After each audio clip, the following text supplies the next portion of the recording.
De la tarde con 36 minutos de pan. No importa, no vamos a tomar 5 minutos después de la hora 19, no hay problema. Miren, hoy tenemos el pulso de la semana, como es habitual todos los martes, pero un pulso de la semana distinto. Más allá de que no vamos a, obviamente, olvidar lo que a grandes rasgos es la actualidad nacional y provincial, pero muy por encima, porque hoy nos aboca un tema muy importante, como bien decía yo en el arranque de nuestro programa, la conmemoración de los 200 años de la República de Entre Ríos. Y es por eso que hoy tenemos un invitado de lujo, además de Matías, obviamente, que es nuestro genio, quien lleva todo el pulso de la semana, al cual usted está todos acostumbrado ya. Pero tenemos a Gonzalo García, él es abogado, él es subsecretario de Justicia del Gobierno de Entre Ríos y además es coautor del libro Francisco Ramírez, este libro que ha recorrido ya todo el país y ha traspasado las fronteras y que, bueno, muy arduamente lo ha promocionado y mucho el ex gobernador de la provincia, el doctor Jorge Pedro Busti, al cual le debemos una nota, por supuesto, de esa nota que quedó trunca, ya la vamos a recuperar en algún momento con el doctor Busti. Bueno, Matías, ¿cómo te va? Buenas tardes. ¿Qué tal? Buenas tardes, Julio. Buenas tardes, Gonzalo, y buenas tardes a la audiencia. Gonzalo, querido, buenas tardes, ¿cómo te va? Buenas tardes, un abrazo a ustedes y un saludo a toda la audiencia. Bueno, Mati, mirá, es todo tuyo. Vamos a hablar de un panorama rápido de lo que ha sucedido la semana y después todo tuyo con Gonzalo, que es un invitado de lujo y que es tan importante en el sentimiento de cada entrerriano festejar 200 años de la declaración de la República de Entre Ríos. Así es, y por eso me pareció muy importante también poder contar con él. No sé qué te parece, Julio, este formato de tener invitados al pulso. Todo lo que vos quieras. Vos sabés que eso es lo que a mí me gusta, me encanta. Y mala dinámica, y que le encanta al televidente, por supuesto, y que ya es una costumbre los días martes. Así que eso lo manejás vos. Yendo un poco a los bifes, porque lo más lindo de esta tarde es poder charlar un poco con Gonzalo acerca de los 200 años. Pasaron varias cosas, siempre pasan cosas durante la semana, pero quería destacar algunas muy brevemente, puntualmente a nivel nacional. Desde el punto de vista por ahí comunicacional, ha habido una reunión en el Ministerio de la Nación, en la cual hubo una bajada de línea importante para que los ministros salgan un poco más a defender, por así decirlo, la gestión de lo comunicacional. Esto es un dato que por ahí lo vamos a poder ir observando a medida que pase el tiempo, que bueno, es una línea que se ha bajado. Después, bueno, no podemos dejar de mencionar también lo que sucedió en la Cámara de Diputados con el diputado Meri, que tuvo el hecho vergonzoso. De esto destacar por ahí un poco la reacción que tuvo Sergio Massa, que supo conducir el escándalo y tomó una decisión firme. Bueno, luego terminó renunciando el diputado. Y después también, aprovechando también que está Gonzalo, quizás podría aportar algo, es un poco lo que está sucediendo con la Corte Suprema. Ayer hubo un escrache a Lorenzetti, uno de los miembros, y bueno, ahora se acaba de aprobar que va a tratar el per saltum la Corte, que son hechos no menores de lo que fue sucediendo a nivel nacional.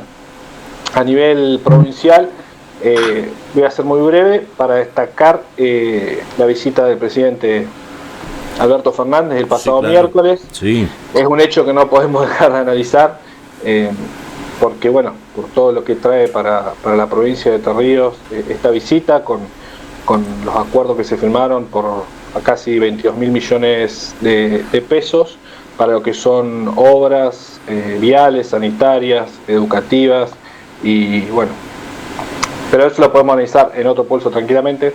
Así que no sé si Gonzalo quiere opinar algo con respecto un poco a lo de la Corte Suprema, y si no, nos metemos derecho en lo que es. Mira, a mí me interesaría fundamentalmente, viste que andábamos buscando todos estos martes alguien que nos pueda brindar. Ya nos dio un breve pantallazo el doctor Darío Nazar aquí cuando lo tuvimos entre casa con respecto a esto lo que tiene que ver con la reforma judicial.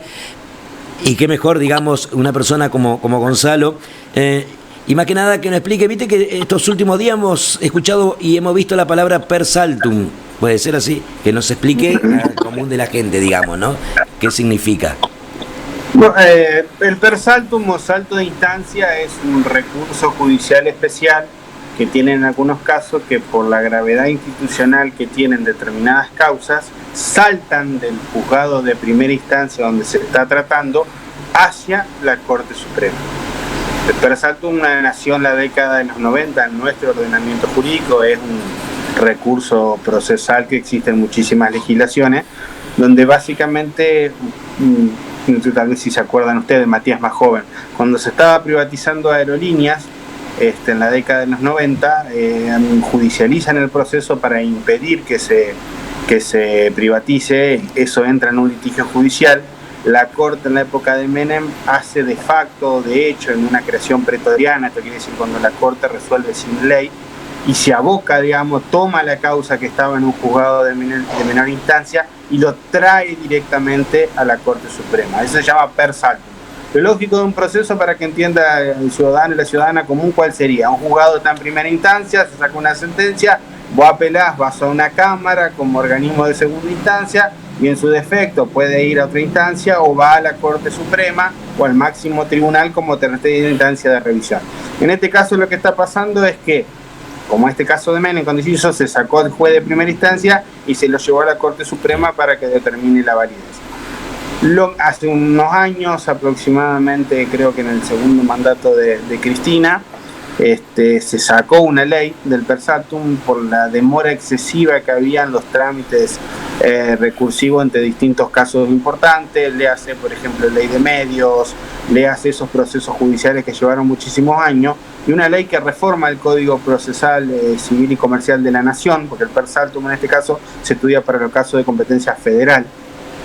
Estableció este mecanismo en el cual determinadas causas por decisión de la Corte o por pedido de los justiciables podían ser llevadas a la máxima instancia para que se resuelva. ¿Por qué quiere decir esto básicamente? Porque se considera que no pueden demorar todo el trámite normal que demorarían que pase por primera instancia, por segunda, por apelación. Que en la justicia argentina, en una cuestión que vale aclarar, por una cuestión de vida, son procesos que muchas veces pueden demorar años. Estamos hablando de procesos que duran años y medio. Esta situación excepcional que tienen, están los tres jueces, en el caso de Bruglia, de Bertuzzi y de Castelli, que ellos fueron puestos por un decreto de Macri en otro juzgado. El Consejo de la Magistratura dispuso que tenían que volver a los juzgados originarios y no podían ocupar los juzgados que habían sido designados por decreto por Macri. Ellos presentan un recurso para impedir ese traslado y para impedir que sean, digamos, básicamente trasladados a esos juzgados originarios. Se resuelve de determinada manera, se apela a la Cámara, pero a la vez plantea a uno de los magistrados, todo en definitiva, de que esto se lo resuelva la Corte. Lo que dicen los mentideros, digamos, periodísticos, que el presidente de la Corte, Rosenkrantz, entendía que esto era de extrema verdad y consideraba que era importante que la Corte lo resuelva para evitar también una cuestión de certeza, en el sentido de que no puede estar resolviendo un juez que en definitiva tiene que ir para otro lugar, que lo correcto sería que lo resuelva. ¿Qué es por ahí si se quiere, si no podemos hacer un análisis jurídico-político? En definitiva tiene cosas buenas y tiene cosas malas. ¿Qué es la cosa que puede llegar a plantear, digamos, estoy tratando de ser respetuoso desde el lugar institucional, pero quiero dar la información como para que el oyente lo entienda? ¿Qué puede llegar a plantear a alguien que entienda de que esto es algo que beneficia al gobierno y perjudica a la oposición, de que le frenaron los traslados? Porque la Corte, al abocarse, suspende los traslados, o sea, los jueces no van a volver, van a seguir en el mismo lugar que estaban. ¿Por qué? Porque la Corte Suprema ahora resuelve el fondo de la cuestión, o sea, en definitiva. Pero a la vez también es una forma de acelerar el proceso, ya no se va a dilatar mucho más, la Corte va a resolver. No le hace lugar a los pedidos concretos, se puede decir que hay una victoria momentánea de los jueces porque se van a quedar en el lugar que estaban, no van a cumplir con la resolución del Consejo de la Magistratura que los volvía. El Consejo de la Magistratura, para que entiendan los oyentes, es un organismo colegiado que le integran magistrados, que le integran legisladores y representantes de la abogacía, que es el órgano como rector o el colegio que más o menos analiza la conducta, el nombramiento, el funcionamiento de la justicia federal. Tenemos algo parecido acá en la provincia, pero no se va a cumplir eso hasta tanto la Corte resuelva el fondo. Si puede hablarse de algún tipo de planteo favorable a los magistrados, y sí, tal vez porque momentáneamente no van a ser trasladados, pero por otro lado, para certeza de la ciudadanía, creo que va a ser mucho más útil que esto se resuelva definitivamente y que sea la Corte. Y así como la posición de Rosenkrantz, digamos, ha sido tal vez importante según lo que recogen las páginas especializadas como para que se receptúe este persaltum por parte de la Corte, no quiere decir que el fondo de la cuestión tenga el mismo acompañamiento por parte de los magistrados de la Corte, donde es muy común en los últimos meses encontrar que los votos de Rosenkrantz, pese a ser el presidente de la Corte Suprema, son votos minoritarios que suelen ser, digamos, rebatidos por el resto de la mayoría que no los acompaña. Rosenkrantz, claro, a los ausentes también, es el presidente de la Corte Suprema, fue uno de los jueces designados originariamente por decreto por Macri, después avalado por el Senado, es un académico de trayectoria, pero también no deja de ser, ¿no?, el abogado de Clarín, de La Nación y de la sociedad rural, entre otras, digamos, clientes importantes que ha tenido. No es una persona muy sólida, pero con posiciones ideológicamente claras en la última etapa, cercana naturalmente al macrismo, que fue que lo propuso. Pero como dije, esta decisión de tomar el persaltum, yo no creo que se pueda interpretar como que la Corte va a validar que los traslados que hizo Macri en su momento son válidos y que estos jueces tienen razón. ¿Va a demorar un tiempo? Sí, puede ser, pero creo que va a encontrar una respuesta definitiva. Mati. Sí, bueno, yo por ahí desde el análisis más político, sin rol institucional, esto lo tradujo como una contienda por ahí desde oficialismo y oposición. Según el oficialismo, lo que se entiende es que quieren ser ejemplares con las decisiones. Aparte de estos 3 jueces, hay 7 jueces más que estuvieron en la misma situación y fueron vueltos a su lugar. Y acá la particularidad por ahí más política pasa por la discusión de que estos jueces estaban actuando en lo que sería, si no me equivoco, Gonzalo, la investigación de la causa. Sí, estaban en varias causas básicamente que se encontraban cercanas y discutidas, digamos, ya tenían rol y tenían una pertenencia originaria a otros tribunales y fueron movidos de esos lugares y traídos utilizando un vacío legal que dice que se puede trasladar a un juez en la medida que sea de la misma jerarquía. Los trajeron a lugares especializados muchísimo más sensibles, lógicamente en sintonía con lo que dice Matías, con causas vinculadas a la política, a la administración del Estado, a la persecución de delitos cometidos en la administración pública, sobre todo del anterior gobierno Macri, digamos, donde se fueron trasladados y traídos ahí. Así que bueno, comparto la visión de Gonzalo desde el punto de vista que la Corte trate el persaltum. No significa que sea una victoria de alguno de los dos bandos, por así decirlo. Lo que sí asumo la responsabilidad de ellos. Por lo que tenía entendido, algunos miembros de la Corte querían esperar a ver qué resolvía la Cámara en lo contencioso administrativo, que era el paso previo, y es el paso que se saltó. Y bueno, ahora van a decir ellos. Pero bueno, este tema va a seguir seguramente. Lo que sí me preocupa desde lo institucional es que no existan presiones, porque si ya existieron previamente para que traten el persaltum, ahora espero que no se presione y no se ponga en riesgo por ahí un poco lo institucional y que se deje a los jueces de la Corte tomar la decisión que corresponde. Y bueno, creo que con esto ya más o menos podríamos pasar a lo más lindo del día. Sí, claro, sí. Que no deja de ser importante esto y tema de muchos programas, porque la gente también debe, el común, como nosotros de la gente, debemos entender qué es lo que está pasando, ¿sí? Porque en realidad por ahí se escucha a veces una sola campana y sería muy bueno tocar temas, digamos, más adelante específicos para que nosotros entendamos más. Dale, Matías, arrancamos con lo que es para nosotros una fiesta. En Entre Ríos. Hoy tenemos 2 fiestas. Sí, claro. La del patrono de Entre Ríos, San Miguel Arcángel, y bueno, celebramos los 200 años bicentenario de la creación de la República de Entre Ríos. Gonzalo, si te parece, te quisiera consultar un poco con respecto a esto, dado que tuvieron el honor de escribir el libro de Francisco Ramírez, 200 años de identidad. ¡Qué honor, ¡Qué honor! ¿Qué fue la República de Entre Ríos? ¿Qué territorio comprendía y cómo se organizaba que quiénes eran sus autoridades, datos que por ahí no, el común de la gente no sé si está al tanto. Sí, está muy bien. La República de Entre Ríos fue una entidad jurídico-política que crea Francisco Ramírez a posterior de la derrota de Artigas y su respectivo exilio, al fin de reorganizar lo que era una parte importante de la Liga de los Pueblos Libres en una sola entidad política. La República de Entre Ríos agrupaba los territorios, o algo parecido a los territorios de lo que conocemos hoy como Entre Ríos, Corrientes y Misiones. Misiones con un territorio mucho más indiviso, porque se enterraba en una parte de lo que era el Brasil actualmente, etcétera, etcétera, en una zona mucho más indómita, en el sentido que estaba menos poblada, estaba más en territorio de disputa más selva. Los pueblos originarios, claro, sí, naturalmente. Se fue progresivamente civilizando en el siglo XX. Corrientes y Entre Ríos tenían un mayor desarrollo, digamos, de cívico propio de la colonia.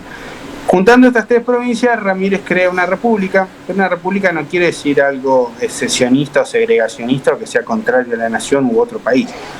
República era sinónimo de provincia y república tenía que ver más con la idea de cosa pública, la idea de organización popular que iba en contra de lo que era la tradición monárquica, digamos, las nuevas miradas que venían de la Revolución de Mayo. La autoridad de Ramírez tiene una particularidad sustancial, Matías. Ramírez fue el primer gobernante en esta tierra que se hizo votar. Cuando él elige el cargo de Supremo entrerriano, de ahí viene el nombre de Supremo, Francisco Ramírez llama unas elecciones en 1820, unas elecciones que se hacen, digamos, convocando en todos los departamentos de la República, sea en Entre Ríos, en Corrientes e incluso parte de Misiones, pero mucho más complicado encontrar los registros históricos, y él se vota en lo que, según la historiadora Beatriz Boye, es la primera elección que se hizo en Argentina. Una elección donde uno puede encontrar en los distintos libros de historia las actas, digamos, las actas famosas, por ejemplo, la de Gualeguay del 24 de noviembre, la de Rosario de Tala del 30 de noviembre de 1820, la de los pueblos de Corrientes en diciembre de 1820, donde dicen, reunido acá en la plaza de la localidad de tanto, los vecinos se manifiestan, etcétera, etcétera. Incluso muchas veces en Corrientes, que había como una resistencia importante a Ramírez, porque tiene una tradición de un sector de la sociedad poderosa, básicamente, se votó a favor de otros candidatos, y ni siquiera fue una cuestión de lista única, incluso fue, digamos, una elección con otros candidatos. Se elige democráticamente la autoridad y a la vez tenía tres comandantes.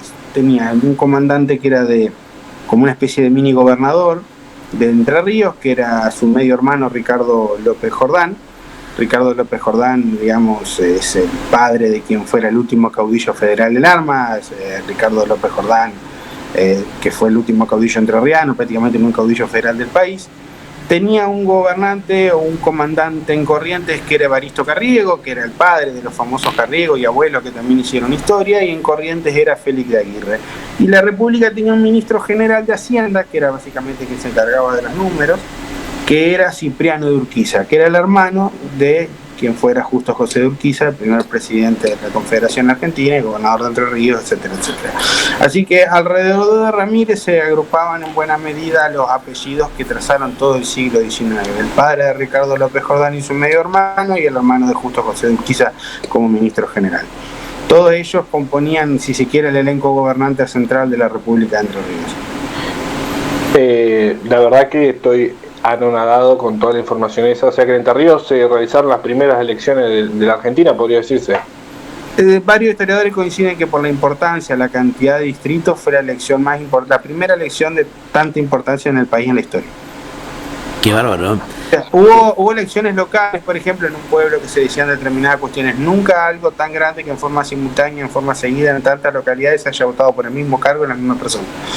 Fue el primer gran demócrata, digamos, Francisco Ramírez, porque reivindicaba la idea de soberanía popular. Ramírez está muy claro en las proclamas que hace contra los porteños. La Constitución de 1819, por la cual los caudillos federales se levantan, que termina la batalla de Cepeda y en el Tratado del Pilar, básicamente era en reacción a la Constitución de 1819, que era una constitución oligárquica, elitista, que establecía un mecanismo indirecto de elección del presidente o del director. Porque establecía, por ejemplo, un Senado o un Congreso donde tenía representación la Iglesia, los militares, algunos sectores poderosos, y ellos en forma indirecta elegían al director o al presidente. Ramírez rechaza esta idea, entiende que los postulados democráticos y las banderas de la Revolución Francesa cual recoge la Revolución de Mayo, entendían que la soberanía era del pueblo, una vieja teoría de la Revolución Francesa. Entonces entiende que votar, el ejercicio democrático, es el único factor de legitimidad. Eso de la mano de la idea naturalmente de federalismo, que es la otra gran bandera, democracia, soberanía y federalismo, que era la propia autonomía y el poder que tenían las provincias para organizarse en un contexto nacional. Eso justo es un poco lo que quería consultarte, que cómo era la organización en ese momento, si era un proyecto autónomo, era un proyecto integrado con respecto a la nacional, a la patria grande, como por ahí. Es un sí, buena pregunta, Matías. Era un proyecto integrado. Ramírez lo organiza con el fin de tener fortaleza política. ¿Qué pasaba con los porteños? Como pasó siempre. Los acuerdos con los porteños no eran acuerdos de mala fe, era cuestión de tiempo para ver cuándo no lo iban a cumplir. Cuando entra con Estanislao López a Buenos Aires, la batalla de un minuto, que fue la batalla de Cepeda, que cumplimos 200 años a principios de febrero, claro. Se firma el Tratado del Pilar, se llega a un acuerdo, a un entendimiento. Sabían que a la postre era cuestión de que Buenos Aires se reorganice, vuelva a tener recursos, vuelva a compilar y vuelva a integrar, que fue la constante histórica de todo el siglo XIX, y lamentablemente para el proyecto federal y democrático del interior del país fue la causa que triunfó, digamos, por arriba del cuerpo lacerado del federalismo. Él entendía que tenía que organizarse política y concentrar, y tenía que agruparse y tener una organización política que tenga la fortaleza de poder discutir con Buenos Aires de igual a igual. Por eso piensa y organiza la República de Entre Ríos. Pero pensaba en un pie de igualdad. Esta República de Entre Ríos es continuadora jurídicamente de la provincia de Entre Ríos, que firmó el Tratado del Pilar. El Tratado del Pilar es el primer tratado preexistente de la nación, la Constitución Nacional lo menciona. Esta provincia, esta República de Entre Ríos continuaba esa idea y se pensaba como parte de las Provincias Unidas, con la finalidad organizativa del día de mañana constituir un Estado federal en el cual las provincias conservaron buena parte de su autonomía, pero delegaban parte de una autoridad nacional, que fue lo que el proceso marcó en la Constitución recién de 1853, con el agregado de 1860, donde se estructuró, digamos, la organización del Estado moderno tal cual lo conocemos ahora los argentinos. Ya Ramírez lo visionaba. Gonzalo, Matías, sí.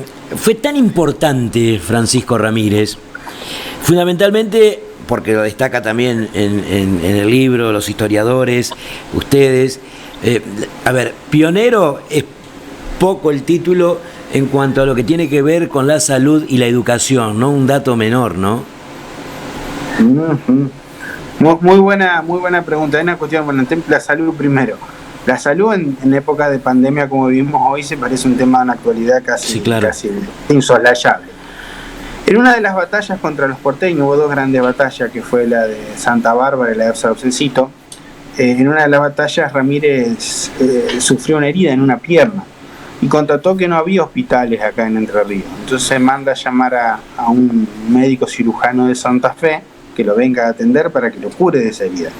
Preocupado por esta situación, manda a crear el primer hospital militar, que no es un hospital militar, un hospital de campaña, un hospital móvil que iba con los ejércitos, con los dragones entrerrianos, y lo da recursos y lo articula. Así que el primer hospital también fue creado por Francisco Ramírez. Y respecto a la educación, está muy bien. Cuando se crea la República de Entre Ríos, se crea a través de un bando, que es una especie de resolución, un decreto, un instrumento jurídico, y tres grandes reglamentos: reglamento militar, el reglamento político y el reglamento económico. Estos reglamentos tienen una particularidad, sobre todo el político, que es que crean y detallan el derecho a la educación. Primero establece la obligación de crear escuelas por parte de los comandantes en cada una de las provincias, establece la gratuidad de la enseñanza, la obligación de solventar por parte del Estado, y además establece un carácter progresista. Ramírez disponía en los reglamentos que el niño, la niña o el adolescente que tuviese dinero en sus familias tenía que aportar a la educación, pero quienes no tenían ingresos tenían el derecho a acceder a la educación y tenía que hacerse cargo el Estado. Además estaba la obligación como derecho de saber escribir, saber caligrafía, saber matemática. Eran cuestiones que tenían que ser derechos inalienables de todos los entrerrianos de la República. Eso fue un derecho plasmado con Ramírez hace 200 años, miren la vigencia. Con otras instituciones de vanguardia más, por ejemplo, estableció como principio la prohibición de la pena de muerte, creó el Poder Judicial, creó los juzgados de primera y segunda instancia en la provincia, el derecho al acceso a la justicia o los recursos por parte de los ciudadanos, estableció la organización de los distritos territoriales, hizo un censo, pensó un sistema económico fundamental. Otro elemento que es importante de Ramírez es, por ejemplo, que pensaba en la constitución económica. Eso, la economía. Ramírez tenía enorme claridad por dos cosas. Primero, porque él era descendiente de ganaderos, tenía 2 pequeñas producciones en su familia. Cipriano de Urquiza, como Justo José Daspé, lo haría con una habilidad casi que ningún otro emprendedor en la provincia lo tuvo, comprendía perfectamente. Entendía que el desarrollo y el futuro económico de la provincia tenía que ver con la ganadería. Si uno mira, por ejemplo, la literatura económica clásica como Aldo Ferrer, él explica que el litoral pudo desarrollarse y enfrentar a los porteños en la medida de la expansión ganadera. Inglaterra, el Caribe o las zonas cercanas necesitaban carne y cuero. Entonces la economía, la primera gran industria capitalista que se organizó el país fue la explotación ganadera y la instancia fue la primera unidad de explotación capitalista. Ellos lo entendían perfecto. Las guerras civiles diezmaban la economía, porque vos ¿qué necesitabas? Necesitabas comida, necesitabas recursos, necesitabas ropa, necesitabas armas, y para todo eso ¿qué necesitabas? Dinero. ¿Cómo lo tenías que hacer? Tenías que vender, tenías que producir y abastecer los ejércitos. 10 años peleando contra los portugueses en un costado, contra los porteños en 3 o 4 ocasiones, las guerras fratricidas aquí adentro, controlando el ejército, hacían bolsa la economía, no había Estado que pueda sostenerse.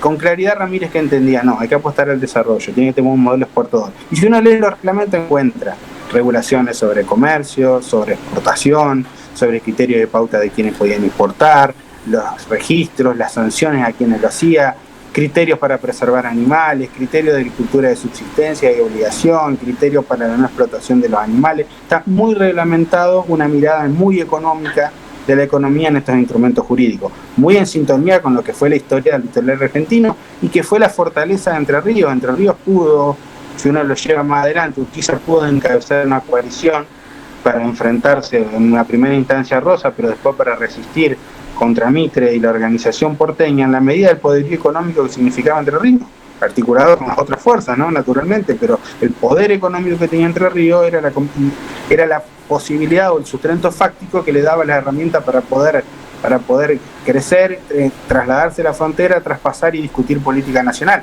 Y eso Ramírez, si uno lee los reglamentos, encuentra una claridad excepcional. Julio, yo tengo una preguntita, no sé cómo estamos de tiempo. No sé, 5 minutos más.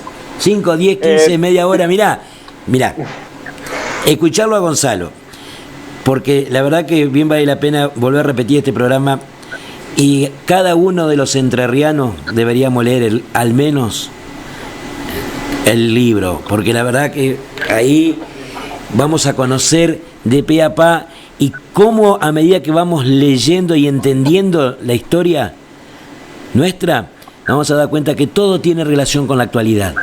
Y en algunas preguntas decir, ¿por qué no se hace ahora? ¿Por qué se hacía y por qué no? Yo te voy a dejar a vos las preguntas últimas, Mati. Mirá, nuestro país se ha caracterizado por tener importantísimos héroes a lo largo y a lo ancho de su historia, ¿no? Pero también han tenido como protagonista fundamental la figura de la mujer. Y resalta también el libro, pero la historia en realidad, porque viste, escribir el libro capaz que lo escribe cualquiera, pero la historia, hay que quienes la vivieron y quienes están comprometidos con ella. Y hay una mujer para Francisco Ramírez que ha sido la guía, en fin, como la Delfina, ¿no? Ese rol importante de la mujer. Nosotros tenemos una teoría que con el doctor Augusti siempre difundimos, que nos parece acotada, que es que Ramírez fue el primer gran feminista de Entre Ríos. O sea, el rol de la Delfina para el tiempo histórico de Ramírez es un rol trascendental. O sea, la Delfina no era la novia, no era la mujer que amaba, digamos, romance que lo llevó hasta la muerte a Ramírez, porque Ramírez muere luchando, peleando por rescatar a la Delfina, eso que se inmortalizaran en los poemas de Leopoldo Lugones o de Paco Urondo, digamos, que son fuentes de inspiración poética. Pero la Delfina era mucho más que el amor de su vida. La Delfina era una coronela, tenía mando de tropa, era una mujer que cruzó el río Paraná junto con Francisco Ramírez, que participó de las epopeyas federales más significativas de los primeros 10 años de la Revolución Argentina. Lo que vivió la Delfina, lo que significó en ese tiempo, era una trascendencia enorme, porque era impensado que una mujer ocupe algo. Yo siempre pienso, el filósofo José Pablo Feynman dice que uno de los primeros actos revolucionarios que tuvo Juan Domingo Perón fue enamorarse de Evita. Juan Domingo Perón era un militar, en los altos mandos, formado, con su experiencia en Europa, uno de los mejores profesores militar del país, y se enamoró de una actriz que luchaba por los derechos sindicales, que era director profundo de la Argentina, que era una hija no reconocida de una familia que se había abandonado y que se había superado en vida. Es luchar contra los convencionalismos de clase, eso tratar de hablar entre dos posiciones políticas tan antagónicas, hecho revolucionario por parte de ese reino. En el caso de Ramírez fue igual. Ramírez tenía casi un compromiso matrimonial con la Calento, que era una familia tradicional de Concepción del Uruguay. Él deja esos compromisos para enamorarse de la Delfina, llevar una vida pasional que lo lleva hasta la muerte. Pero como dije anteriormente, no solo por amor, sino que la Delfina se ganó el respeto, era una coronela, iba al mando de tropa, lo acompañaba, era una de las pocas gentes de confianza en términos militares. Lo que significó en términos culturales, el reconocimiento de la mujer es trascendental. Que no solo se agota en la Delfina, la madre de Ramírez, también Tadea Jordán, que era la madre también de Ricardo López Jordán padre, es una mujer excepcional que, muerto su hijo, trató de establecer un proceso revolucionario para recuperar el poder, una mujer de un carácter impresionante. Así que las mujeres en la vida de Ramírez también son, digamos, una cosa muy importante que rompe con este paradigma patriarcal clásico que podemos imaginar para principios del siglo XIX, y lo pone a Ramírez como una persona sin duda al lado del reconocimiento de la autoridad y el lugar de la mujer en la sociedad. Ana Cimati, todo tuyo, todo este tramo, dale. Yo quería hacer una preguntita muy corta, y me quedo con una reflexión un poco de lo que vos decís y lo que nos estás contando, Gonzalo, es la importancia que tiene todo esto que por ahí se aprenda en las escuelas, ¿no? No sé cómo está el tema, si ustedes lo han promovido, ¿no? Pero yo, de lo que recuerdo, de lo que aprendí en la escuela, era poco y nada con respecto a todos estos datos interesantísimos que si uno los va escuchando de pequeño entiende un poco más, como vos decías, Julio, de qué es lo que sucede hoy en día.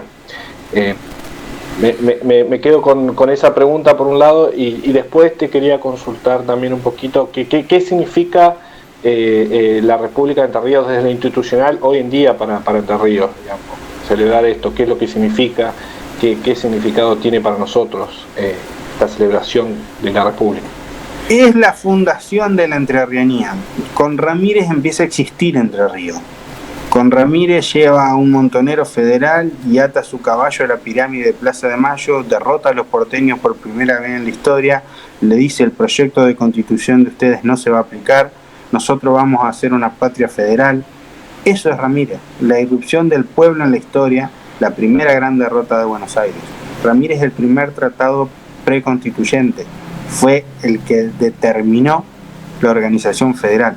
Ramírez, digo, también es el padre de la entrerrianía, no solo porque a su lado estaba Ricardo López Jordán padre y estaba Cipriano Urquiza, que con esa familia se entrelaza toda la historia del siglo XIX, con esos apellidos. Es el padre de la entrerrianía porque funda el primer estado, la primera organización, es el primer gobernante elegido por el pueblo, es el primer diseño constitucional, es la primera autoridad. Estamos convencidos que Ramírez significa el padre de la entrerrianía, y esto no quiere decir negar a otros próceres, sino simplemente reconocer que en términos de nuestra provincia, en términos del proceso histórico, el primer gran caudillo que tenemos nosotros es Francisco Ramírez, el que funda todo. Y después, Matías, con respecto a la educación que me preguntabas, Ramírez, igual que todos los caudillos federales, ha sufrido el olvido y la difamación de la historia oficial mitrista durante todo el siglo XIX y buena parte del siglo XX. Fue pensado como un caudillo semibárbaro, sanguinario, todas cuestiones falsas, porque Ramírez, por ejemplo, murió mucho más pobre de lo que entró a la función pública. Ramírez fue un hombre que prácticamente ni siquiera se enriqueció con la política, si lo queremos mirar en los términos actuales de hoy, fue un hombre sumamente honesto.